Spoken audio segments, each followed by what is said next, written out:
মোদিজি সমস্ত ভারতবর্ষের আকাশে বাতাসে একটি নিউজ ভেসে আসছে যে পাকিস্তানি নৌজনরা নাকি আপনার বিচে বরাবর টাক করে তারা একটি মিসাইল ছুড়েছিল। তো সেই মিসাইলের হাত থেকে আপনি কিভাবে বেঁচে আসলেন এবং আপনি কোন ক্ষমতার বলে সেই মিসাইলের হাত থেকে নিজেকে রক্ষা করলেন সেটা একটু বলেন তো। পাকিস্তানিরা হয়তো বা ভুলে গিয়েছিল যে আমরা গরুর মুদ খাওয়া জাতি, গরুর মুদ খাওয়া জাতিকে ধ্বংস করে এতটা সহজ নয়। পাকিস্তানি নজনরা সেটা মনে হয় ভুলে গিয়েছিল। তো আমি তো মনে করেন যে সকালে দুপুরে রাত্রে 3 বেলা 1 গ্লাস করে আমি গরুর মুদ পান করি। আর গরুর মুদের পান করলে কি হয়, শরীরে মনে করেন আলাদা একটা এনার্জি আসে, ব্রেনে আলাদা একটা কার্যকর ক্ষমতা আসে। তো আমি যখন মুদতে বসেছিলাম তো পাকিস্তানি নৌজনরা আমার বিচি বরাবর যে মিসাইলটি ছুড়েছিল সে মিসাইলটি আমি আগে থেকে বুঝে নিয়েছিলাম যে আমার দিকে আসছে। আমি তখন কি করেছিলাম, আমার মাজাটাকে একটু কাত করে সাইডে হটিয়ে গিয়েছিলাম। তখন ওই মিসাইলটি ভুলবশত অন্যদিকে চলে গিয়েছিল। আপনার শরীরে এত অঙ্গ থাকতে তারা কেন আপনার বিচিকে টার্গেট করলো?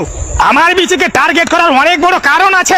আমি যখন গরুর মুদ পান করি তখন আমার মস্তিষ্ক ঠিক থাকে না, আমার ব্রেন উল্টাপাল্টা হয়ে যায়। আমি তখন কি করি, ভারতের মুসলমানদের উপরে একটু নির্যাতন চালাই, আমি কাশ্মীরের মুসলমান গেলাকে একটু এই মারাপিটা করি। আর এটাই কিন্তু পাকিস্তানিদের সহ্য হয় না, তাদেরকে জলে আমি যখন মুসলমান গেলাকে মারি তাদের জলে। আর এই কারণেই তারা কিছুদিন থেকে আমার বিচি বরাবর তারা মিসাইল ছোড়ার জন্য মেলে রকমের পদ্ধতি অবলম্বন করছে। কিন্তু আমি মুদি মুদ খাওয়া জাতি, আমাকে মেরে ফেলা এত সহজ নয়। মোদিজি আমাদের কাছে আরেকটা নিউজ ভেসে আসছে যে আপনি নাকি সকালবেলায় সবার চোখ ফাঁকি দিয়ে পাকিস্তানি এবং কাশ্মীরের বর্ডারে যে আপনি নাকি হাগু করতে গিয়েছিলেন, এটা কতটুকু সত্য?